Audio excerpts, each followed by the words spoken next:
కరీంనగర్ ఉమ్మడి జిల్లాలోని రామగుండం గోదావరిఖని దారి పొడవునా ఉన్న దారికి ఇరువైపులా ఉన్న 50కి పైగా దారి మైసమ్మ ఆలయాలను ఈరోజు అక్కడ మున్సిపల్ సిబ్బంది కూల్చారా లేక మున్సిపల్ సిబ్బంది ముసుగులో అక్రమార్గులు ఉన్నారా, అందరూ రోహింగ్యాలు ఉన్నారా, ముష్కరులు ఉన్నారా, మరకలు ఉన్నారా, అందరూ ఎవరు ఉన్నారో నిగ్గు తేల్చాలి. అది తేలాల్సిన బాధ్యత రాష్ట్ర ప్రభుత్వం మీద ఉంది. రాష్ట్ర ప్రభుత్వం తెలియకుండానే ఈ సంఘటన జరిగిందా? ముఖ్యమంత్రికి తెలియకుండా, స్థానిక ఎమ్మెల్యేలకు తెలియకుండా ఈ సంఘటనలు జరిగాయా? ఒకటి కాదు, రెండు కాదు, 50 దారి మైసమ్మ ఆలయాలను కూల్చారు. అక్కడ ఎంత ధైర్యం! దారి మైసమ్మ ఆలయాల మీద చెయ్యి వేసిన ఆ కొడుకులు ఎవర్రా?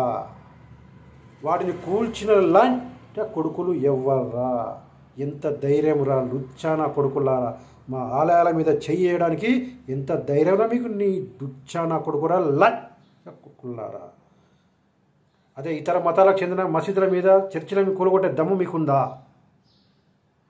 మేము వాటిని కూల్చమని అంటే కోరడం లేదు, కానీ మా ఆలయాలను ఎందుకు కూల్చారని అడుగుతున్నాం. ఈరోజు దారి మైసమ్మ అంటే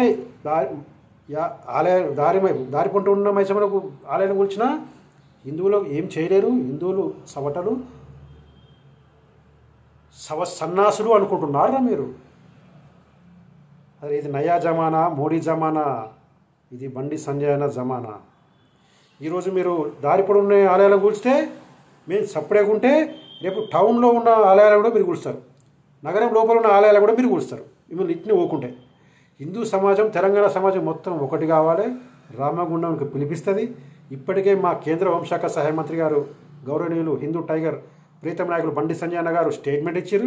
48 గంటలల్లో ఎన్ని ఆలయాలు కూల్చారో అన్ని ఆలయాలు పునర్నిర్మించి పూజలు గిట్ట చేయకపోతే మీ ఈపుల మీద శివతాండవం చేస్తాం.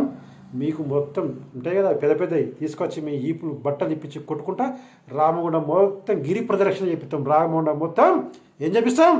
గిరి ప్రదర్శన చేపిస్తాం. మీతో నా కొడుకులరా ఆ చెరువులో ముంచుతాం మిమ్మల్ని బట్టలు ఇప్పించి. సంజయ్ నారాయణ నిలబడతారు అంతే, మేము చూసుకుంటాం మీ సంగతి.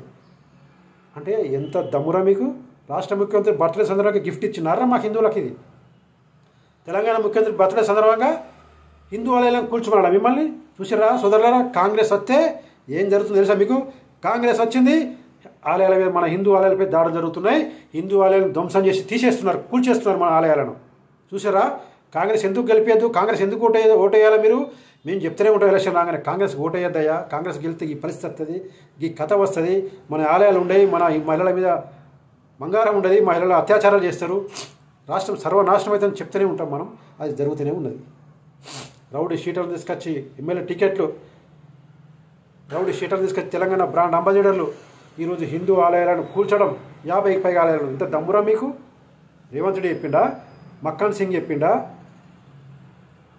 చూసారా సోదరులారా? ఇట్నే ఊరుకుందామా మనం?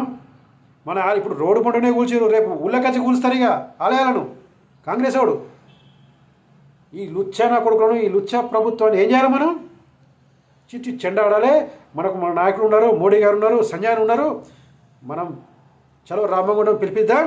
రేపు సంజయ్ వస్తుండే 45 గంటల స్టేట్మెంట్ ఇచ్చిండు. ఆ లోపు గిట్ట వాళ్ళు పునర్నిర్మించకపోతే మనం అందరం కూడా రామగుండం పోయి ఒక్కొక్క నా కొడుకుని ఎవడైతే చేసిండో వాడిని చెయ్యి కాళ్ళు నరికేద్దాం. భారత్ మాతకి జై. నేను మీ ఊళ్ళో సుధాకర్ పటేల్.